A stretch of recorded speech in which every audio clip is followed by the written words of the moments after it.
부활의 증거는 여러 가지가 있지만 성경에서 우리에게 아주 분명하게 객관적 사실 또는 이 역사적 증거라고 할 수 있는 것은 두 가지가 있습니다. 첫 번째는 빈 무덤이죠. 예수님의 부활은 처음부터 예고된 사건이었기 때문에 예수님이 돌아가신 이후에 유대인들은 빌라도에게 찾아가서 제일 먼저 강조했던 것이 그 무덤을 지키는 일이었습니다. 로마의 병사들은 주님의 무덤을 지켰죠. 단순히 지키는 것만 아니라 큰 돌로 막고 무덤을 임봉으로 막았습니다. 하지만 주님은 결국 그 무덤에서 머물 수 없었죠. 육신의 주님은 죽으셨지만 그 생명력은 그 무덤에 머물러 있을 수가 없었습니다. 은혜와 진리라고 하는 그 은혜와 진리는 돌을 움직였고 그 임봉을 뜯어냈고 그리고 그들의 엄한 경비를 넘어섰습니다. 어린 양의 피가 그 죽음의 그림자를 넘어서는 그 유월절의 능력이 되었듯이 주님이 몸으로 보여주신 은혜와 진리는 그 죽음의 자리를 넘어서서 하나님의 영원한 생명의 첫 열매가 되셨습니다. 이것이 우리에게 빈 무덤의 증거입니다. 빈 무덤은 믿는 사람들에게만 들려진 사실이 아니고요. 무덤을 지켰던 병사들이 대제사장에게 달려가서 이 소식을 알렸더니 제자들이 그 시체를 훔쳤다고 하는 그 소문을 내게 합니다. 그 소문은 지금도 모든 사람들에게 퍼져 있고 주님의 시체를 발견할 수 없는 확실한 그런 역사적 사실, 역사적 근거가 되었습니다. 두 번째는 우리가 너무나 잘 알고 있는 것처럼 그 부활의 증인들이 있었습니다. 그 증언들의 열거들이 고린도전서 15장에 있는 말씀이죠. 게바 베드로가 증언자였고 12제자가 그들의 예수님을 보았던 증인들이었습니다. 그리고 그뿐만 아니라 500여 형제들에게 일시에 보이셨다고도 기록되어 있습니다. 야고보에게도 나타나셨고요. 그리고 특별히 모든 사도와 가장 작은 자라고 자기 스스로를 밝혔던 바울에게도 나타났다고 증언하고 있습니다. 이 증언들은 분명한 사실이었죠. 부활을 믿지 않았던 사두개인들이 열렬히 초대교회를 핍박했던 그런 박해자로 등장한 것도 사실은 초대교회 공동체가 주님이 죽으시고 부활하셨다는 그 고백 때문이었습니다. 하지만 과학 신봉주의자들은 그죠? 믿음이 아니고 보이는 것만 믿는다라고 믿는 사람들에게는 이 제자들이 슬픔을 너무나 깊은 상처와 너무나 깊은 슬픔이 있기 때문에 지나쳐서 헛것을 본 망상일 뿐이라고 치부해 버렸습니다. 더 상상력이 풍부한 사람들은요, 주님이 쌍둥이라는 설을 만들어서 그들이 본 주님은 다른 예수의 형제일 뿐이라고 그렇게 치부해 버리기도 했습니다. 그러나 그 증언자들은 단순하게 그 슬픔의 현상이나 또는 쌍둥이 동생을 통해 대리만족을 했다면 결코 그들의 삶이, 그들의 인생이 그렇게 죽음을 각오하고 순교자의 피로 그렇게 흘릴 수 없었을 것이라고 말하고 있는 겁니다. 초대교회에서 주님의 부활을 증언한 사람들이 거의 죽음으로 그 증언을 지켜낸 사람들이었습니다. 우리는 그 많은 사람들이 망상과 거짓으로 스스로 죽음의 길을 걸어갔다고 믿지 않습니다. 그렇기 때문에 그 부활의 사건은 그 증언과 증인의 사실들을 아주 분명하게 우리에게 담고 있다고 말씀하고 있는 것이죠. 이것이 역사적 사실, 주님이 부활하신 사건들의 증거라고 할 수 있습니다. 근데 여러분, 이거보다 더 중요한 것이 있죠. 더 중요한 것은 그 증언자들의 이 내재적 증언, 도대체 무엇을 증언하고 있는지를 알아야 된다는 겁니다. 다른 사람들에게 드러난 고백보다 그 믿음의 증언들, 그것을 내면화된 또는 성찰된 고백이라고 얘기합니다. 이 고백이 그들을 죽음의 자리를 두려워하지 않고 담대하게 살아가게 했기 때문에 그런 거죠. 그래서 성경에서 이 부활에 대한 여러 가지 증언들 또는 고백들이 있지만 사실은 가장 우리에게 중요한 고백은요, 이 갈라디아서 2장 20절의 고백입니다. 이 갈라디아서 2장 20절은 부활의 사건이 모든 믿는 자에게 무엇인지를 아주 분명하게 드러내고 있습니다. 부활의 사건이 사실인가 아닌가라고 하는 그런 논증하고 있는 그 자체가 중요한 것이 아니고 그들이 어떻게 부활을 경험하고 어떻게 고백하고 있는지, 이게 내재적 고백이라고 얘기해요. 그 부활을 목격하고 그 부활하신 예수 그리스도를 믿는 사람들에게는 오늘 이 고백이 나의 고백으로 내면화되고 있었다는 겁니다. 그런 의미에서 이 고백에는 세 가지의 아주 중요한 고백 증언들이 있습니다.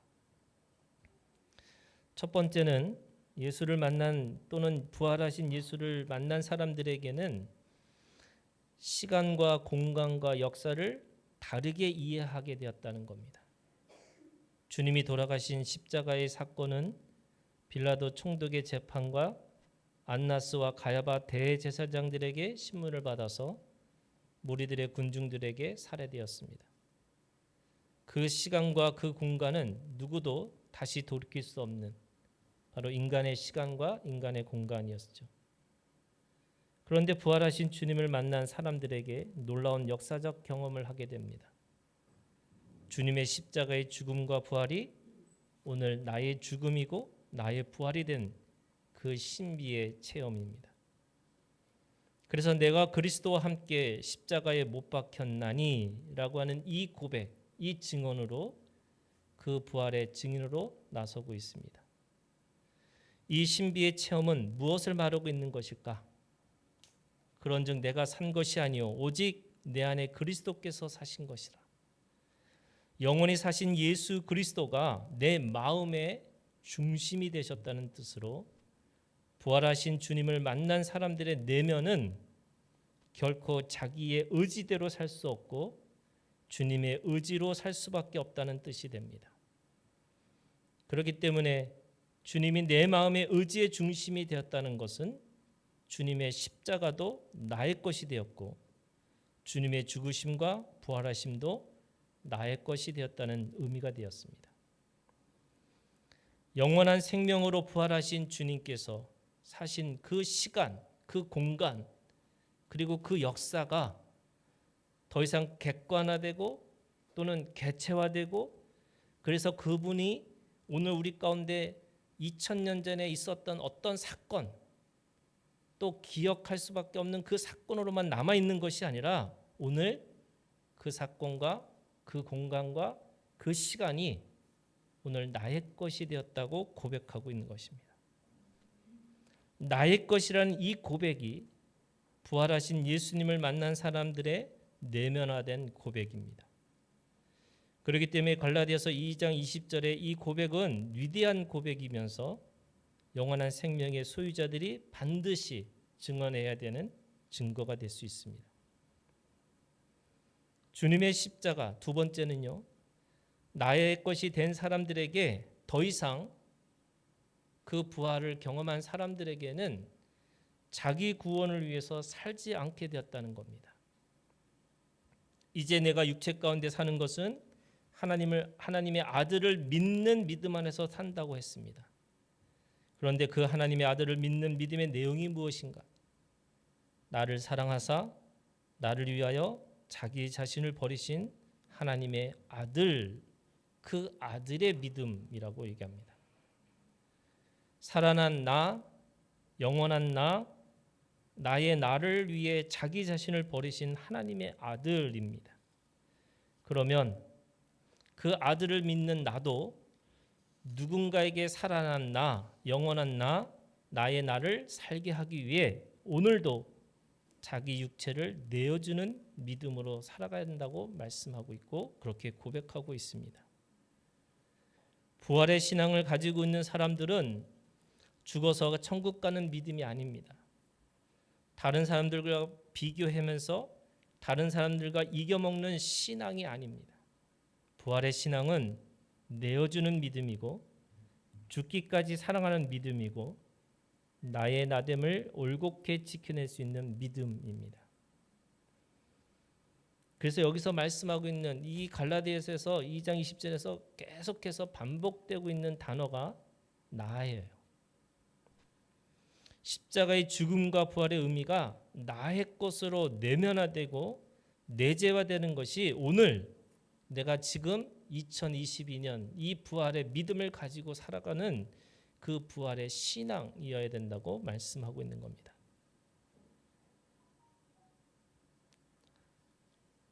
모세가 하나님을 만났죠. 네, 하나님을 만난 그 모세의 이야기가 오늘 우리가 읽은 출애굽기 3장 14절 15절에 있는 말씀입니다. 모세에게 하나님의 이름을 가르쳐 주시는데 그 하나님의 이름이 뭐냐면 I am who I am입니다. 이 성경은 그것을 조금 더 다른 방식으로 표현하고 있어요. 이게 뭐냐면 나는 스스로 있는 자니라. 그런데 이것을 그냥 이 히브리어를 그대로 직역을 하면 나는 나다라는 겁니다. 우리가 믿는 하나님, 그 하나님의 이름인 나는 나다라고 하는 것을 통해서 오늘 우리에게 이 역사 속에 또 이스라엘 민족의 믿음의 사람들에게 오셨다고 말씀하고 있습니다. 하나님이 그도 아니고 그것도 아닙니다. 우주의 하나의 원리도 아니고 하늘에 계신 어떤 분도 아니고 그분은 나에게 나로 오셨다고 말씀하고 있는 겁니다. 그것은 하나님이 모든 이 이스라엘 믿는 사람들을 향해서 나라고 하는 1인칭의 관계로 오셨다고 말씀하고 있는 겁니다. 하나님을 1인칭의 나로 만나야 하지만 비로소 우리는 하나님의 사랑의 실제를 우리의 삶으로 살아갈 수 있습니다. 아니면 하나님을 연구하고 또 하나님을 공부하고 하나님에 관해서 우리가 알고 있는 그 자체로 우리는 하나님의 사랑을 인격적으로 만날 수가 없습니다. 이스라엘 백성은 그런 의미에서 위대한 창조의 하나님을 나로 만난 최초의 공동체라고 할 수 있습니다. 인격적으로 만난 하나님의 이름으로 그들은 사랑하고 협력하고 함께 살아가는 공동체가 되었습니다. 이것이 모세의 율법으로 세워진 하나님 나라의 하나님의 사랑의 공동체였죠. 그 공동체는 물론 하나님의 열심으로 세워졌습니다. 그래서 떨기나무의 그 불이 그 떨기나무의 스스로 자기 힘으로 태워지는 불이 아니고 하나님의 열심으로 태워지는 불로 그 공동체 이스라엘은 그렇게 하나님 앞에서 하나님의 사람으로 그렇게 살아갈 수 있었습니다. 그런데요, 거기에도 한계가 있습니다. 구약의 사랑이 내 마음을 다하고 내 목숨을 다하고 내 뜻을 다하여 또는 주 나의 하나님을 사랑한다고 말씀하셨고 내 이웃을 내 몸처럼 사랑한다고 했어요. 그런데 여전히 나는 육신에 있는 나하고 육체의 한계를 가지고 있는 나였습니다. 그렇기 때문에 실패하고 무너지고 깨지고 파괴할 수밖에 없었죠. 그래서 주님은 오늘 우리 가운데 오셔서 부활하신 주님이 오늘 새로운 날을 허락하셨다고 말씀하고 있습니다. 요한복음은 나는 나다라고 하는 이 요한복음에 하나님의 이름에 대해서 계속해서 우리에게 반복하면서 말씀하고 있습니다. 나는 생명의 떡이다. 나는 세상의 빛이다. 나는 문이다. 나는 선한 목자이다. 나는 부활이요 생명이다. 나는 길이요 진리요 생명이다. 나는 참 포도나무다. 나는 나다라고 하는 이 고백으로 주님은 하나님이신 것을 우리에게 분명하게 그렇게 말씀하고 있는 거죠. 자기의 하나님의 이름을 선포하고 계신 거죠. 그런데 부활한 예수 그리스도, 그 부활한 예수 그리스도를 통해서 또 다른 나를 우리에게 말씀하고 있는데 그것이 오늘 그 부활에 참여한 나가 됩니다. 여러분 갈라디아서 2장 20절 우리 다시 한번 볼까요? 갈라디아서 2장 20절 우리 함께 다시 한번 이 말씀을 새김질하시면서 다시 한번 우리가 봉독하겠습니다. 내가 그리스도와 함께 십자가에 못 박혔나니 그런즉 이제는 내가 산 것이 아니요 오직 내 안에 그리스도께서 사신 것이라. 이제 내가 육체 가운데 사는 것은 나를 사랑하사 나를 위하여 자기 자신을 버리신 하나님의 아들을 믿는 믿음에서 사는 것이라. 오늘 새로운 나가 시작되는 거죠. 예수님이 부활하셨어요. 예수님이 죽음에서 일어나셨습니다. 그런데 그 예수님의 이야기가 나의 이야기로, 내 몸의 변화로, 내 삶의 변화로 되었다고 고백하고 있습니다.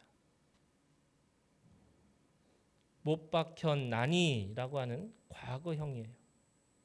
내가 못 박혀서 살 것이 아니고 이미 예수 그리스도와 함께 십자가에서 내가 이미 못 박힌 존재라고 말씀하고 있습니다. 예수 그리스도가 보여준 나는 나다의 십자가의 길이 있습니다.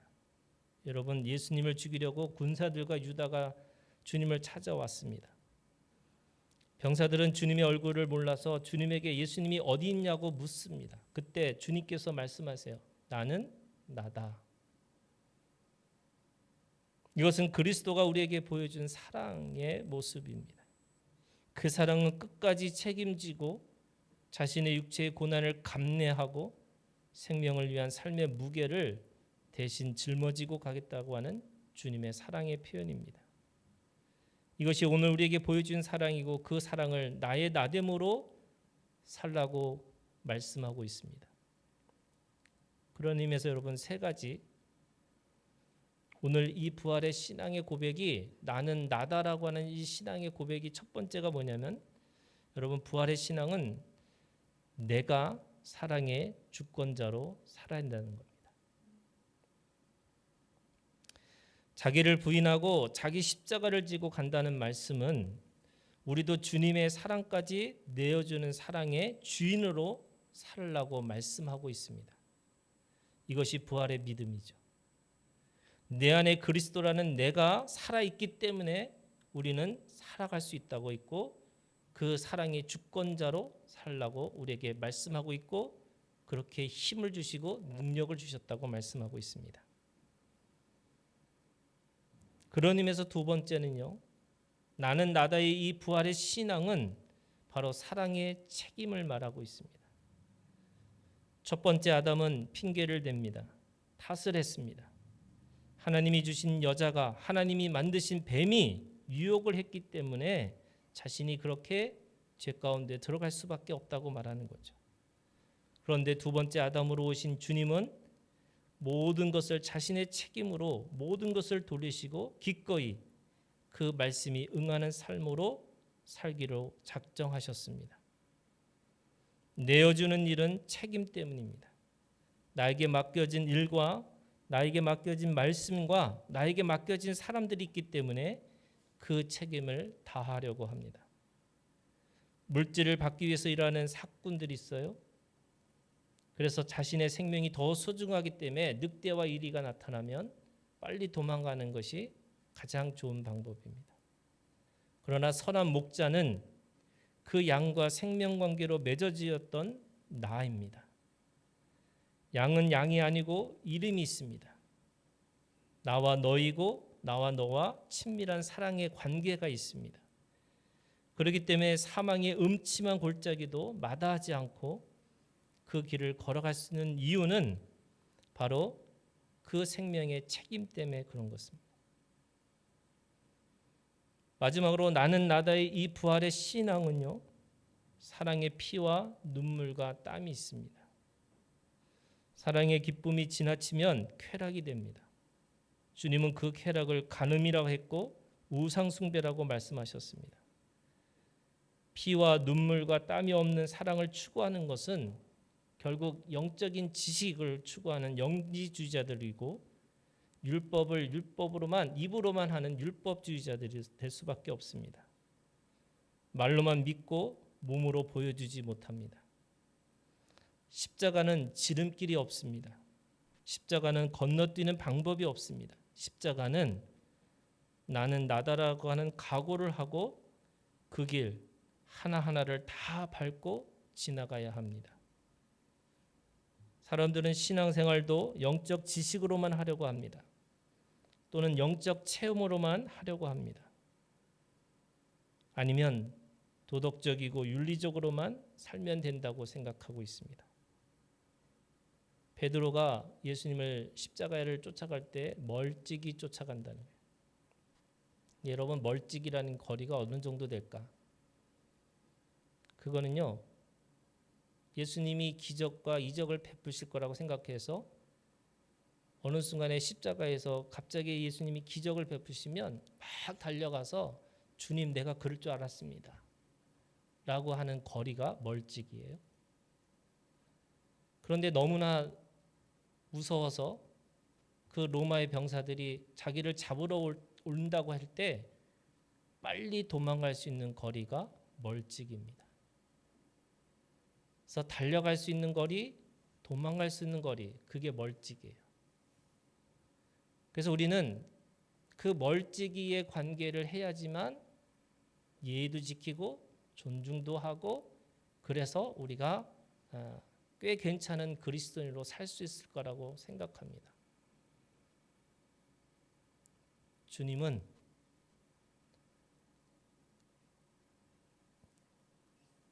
그 십자가를 지고 걸어가라고 말씀하셨고, 그 십자가를 통해서 어떻게 보면 와락 안고 고통과 그 슬픔도 서로 부딪혀 안고 그렇게 살라고 말씀하고 있습니다. 주님이 그렇게 하셨던 것처럼 주님이 그렇게 하셔야 되는 것이 아니라 오늘 나는 나다라고 하는 이 부활의 신앙을 믿고 그 길을 걸어가는 우리 하나교회 모든 성도들이 되시기를 주님의 이름으로 축복합니다. 기도하겠습니다.